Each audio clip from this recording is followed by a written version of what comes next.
In back segment tonight, will there be a doctor shortage in America? From the beginning of the Obamacare debate, I've been telling you it's not the cost of the health insurance that'll be the main problem. Yes, the cost is going to go higher for working Americans, no question. But it is access to doctors that will vex Americans in the future. In the next 5 weeks, millions of Americans will be added to the Medicaid rolls. And next year, the Congressional Budget Office predicts that 9 million more people will be receiving Medicaid. Just 69% of American doctors accept Medicaid now. And that number may go lower as government payments drop. So you can see if millions are added to the Medicaid rolls and just 2/3 of American doctors accept those patients, the lines are going to be all over the place. Joining us now from Oklahoma City, Dr. Keith Smith, who has a surgery practice. And from Dallas, Texas, Dr. Mitchell Brooks, an orthopedic surgeon. So, Dr. Brooks, I understand you don't take any Medicaid or health insurance at all, correct? That's correct, Bill. Why? I don't think I can do a thorough job. I don't believe in running people through my practice. I don't believe in a volume practice. And the new laws really would necessitate my pushing people through not doing a thorough job. And Why couldn't you do a thorough job? You got to explain it to us. So there you are in the office, and the people come in and they have health insurance and Medicaid. So what would prevent you from doing the usual good job that you do? Well, it's a time factor. In order to get a good history, it takes 10 or 15 minutes. The fees are so low that I couldn't afford to keep my doors open. So I had to make a choice: either keep my doors open and practice medicine quickly, or get rid of the insurance and practice medicine. All right, so the people who come to you, you, they pay the full boat. I mean, whatever, you send them a bill and they write you a check, and there's no middleman at all helping them out. That's essentially your practice, right? That is correct. Okay. Now, Dr. Smith, you do take Medicaid patients. Do you fear that the flood of new patients in Oklahoma, which is inevitable, is going to impact on your practice?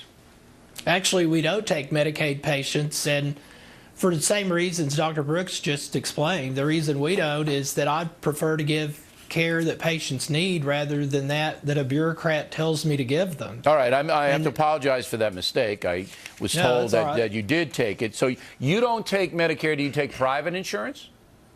We will file some private insurance as a courtesy to the patients for all but the most abusive carriers. But we do not take Medicaid and don't anticipate. But we'd rather treat those patients free of charge than take that money, the strings that are attached, not only from the federal government and the state government, but also dictating the type of care these people receive. Okay, so both of you guys are shutting out the poorest Americans, the Medicaid people, who are going to be supplemented by the federal government under Obamacare. You both need to say, look, no, don't show up at my door, because I'm not going to do this. No? Well, tell me where I'm wrong.